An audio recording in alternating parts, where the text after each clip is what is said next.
Sameer MD upload ಮಾಡಿರೋ ಈ Dharmasthala serial killer ವಿಡಿಯೋದಲ್ಲಿ ಅಲ್ಲಾಗಿರೋ 100 ಕೊಲೆಗಳ ಬಗ್ಗೆ ತಿಳ್ಕೊಂಡ್ರಿ. ಆದ್ರೆ ಇದು ಬಿಟ್ಟು ಇನ್ನೂ 2 ಕೊಲೆ ಇದೆ, ಅದರಲ್ಲಿ ಒಂದು ಸೆಲೆಬ್ರಿಟಿದಾಗಿದೆ. ಸಮೀರ್ MD ಅಪ್ಲೋಡ್ ಮಾಡಿರೋ ಈ ಲೇಟೆಸ್ಟ್ ಧರ್ಮಸ್ಥಳ ಸೀರಿಯಲ್ ಕಿಲ್ಲರ್ ವಿಡಿಯೋನ ನೀವೆಲ್ಲರೂ ನೋಡಿರ್ತೀರಾ. ಈ ಸೌಜನ್ಯ ಕೇಸು ಮತ್ತೆ ಲೈಮ್ಲೈಟ್ಗೆ ಬಂದಾಗ ಆಸ್ ಎಕ್ಸ್ಪೆಕ್ಟೆಡ್ ನನ್ನ DMs ಕಮೆಂಟ್ ಸೆಕ್ಷನ್ ಎಲ್ಲಾ ಕಡೆ ತುಂಬಾ ಜನ ಇದ್ರ ಬಗ್ಗೆ ವಿಡಿಯೋ ಮಾಡು ಅಂತಿದ್ರೆ. ಬಟ್ ನಾನು ಏನಂತ ವಿಡಿಯೋ ಮಾಡ್ಲಿ? 4-5 ತಿಂಗಳು ಮುಂಚೆ ಯಾವಾಗ ಫಸ್ಟ್ ಟೈಮ್ ಈ ಸೌಜನ್ಯ ಕೇಸು ಪಾಪ್ಯುಲರ್ ಆಗಿತ್ತು ಅವಾಗ ಇದ್ರ ಬಗ್ಗೆ ವಿಡಿಯೋನ ಮಾಡಿದ್ದೆ. ಬಟ್ ಇವಾಗ ವ್ಯೂಸ್ ಬರುತ್ತೆ ಅಂತ ಮತ್ತೆ ಅದನ್ನೇ ಹೇಳ್ಕೊಂಡ್ ಕೂರಲ್ಲ. ಏನ್ ಮಾಡ್ಲಿ, ಏನಂತ ವಿಡಿಯೋ ಮಾಡ್ಲಿ ಅಂತ ರಿಸರ್ಚ್ ನ ಮಾಡ್ತಾ ಇರುವಾಗ ನನಗೆ ಒಂದು ವಿಷಯ ಗೊತ್ತಾಯ್ತು. ನಾನಂತೂ ಶಾಕ್ ಆಗೋದೆ. ಸಮೀರ್ MD ಅಪ್ಲೋಡ್ ಮಾಡಿರೋ ಈ ಧರ್ಮಸ್ಥಳ ಸೀರಿಯಲ್ ಕಿಲ್ಲರ್ ವಿಡಿಯೋದಲ್ಲಿ ಅಲ್ಲಾಗಿರೋ 100 ಕೊಲೆಗಳ ಬಗ್ಗೆ ತಿಳ್ಕೊಂಡ್ರಿ. ಆದ್ರೆ ಇದು ಬಿಟ್ಟು ಇನ್ನೊಂದು ವಿಷಯ ಇದೆ.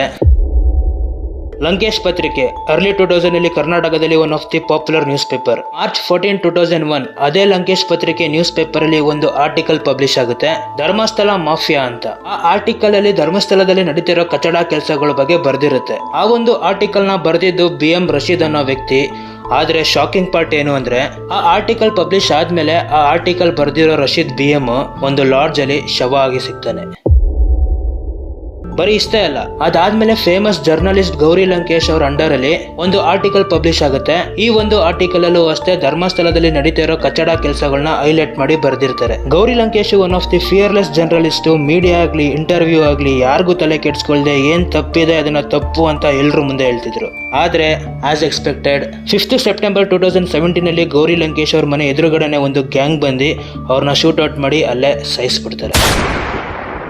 ಮುಂಚೆ ಇದ್ರ ಬಗ್ಗೆ ಯಾರು ತಲೆ ಕೆಡ್ಸ್ಕೊಂಡಿರ್ಲಿಲ್ಲ. ಯಾವಾಗ ಸೌಜನ್ಯ ಕೇಸಲ್ಲಿ ಒಂದಿಷ್ಟು ವಿಚಾರಗಳು ಆಚೆ ಬರಕ್ಕೆ ಸ್ಟಾರ್ಟ್ ಆಯ್ತು ಅವಾಗಿಂದ ಈ ಹಳೆ ವಿಚಾರಗಳು ಕೂಡ ಮತ್ತೆ ಲೈಮ್ ಲೈಟ್ ಬರ್ತಿದೆ. ಇದನ್ನೆಲ್ಲ ಯೋಚನೆ ಮಾಡಿದ್ರೆ ಎಲ್ಲ ಒಂದಕ್ಕೊಂದು ಲಿಂಕ್ ಆಗ್ತಾ ಇದೆ ಅಂತ ತುಂಬಾ ಜನರ ಅನಿಸಿಕೆ. ಇದ್ರ ಬಗ್ಗೆ ನಿಮಗೆ ಏನ್ ಅನ್ಸುತ್ತೆ? ಈ 2 ಸಾವಿಂದೆ ಆ ವ್ಯಕ್ತಿ ಇದಾರ, ಅಥವಾ ಇದೆಲ್ಲ ಜಸ್ಟ್ ಕೋಇನ್ಸಿಡೆನ್ಸ್, ಅಥವಾ ಇದರಿಂದ ಬೇರೆ ಏನೋ ಕತೆ ಇದೆಯಾ? ಕಮೆಂಟ್ ಮಾಡಿ ತಿಳಿಸಿ. ಮತ್ತೆ ಇನ್ನೊಂದು ವಿಚಾರದ ಬಗ್ಗೆ ಮಾತಾಡ್ಬೇಕಿತ್ತು. ತುಂಬಾ ಜನ ಮೀಡಿಯಾಗೆ ಬೈತಾ ಇದ್ದೀರಾ, ಇದ್ರ ಬಗ್ಗೆ ನ್ಯೂಸೇ ಕವರ್ ಮಾಡ್ತಿಲ್ಲ, ಬೇರೆ ಲ್ಯಾಂಗ್ವೇಜ್ ಅವರೆಲ್ಲ ಮಾಡ್ತಾವ್ರೆ ಅಂತ.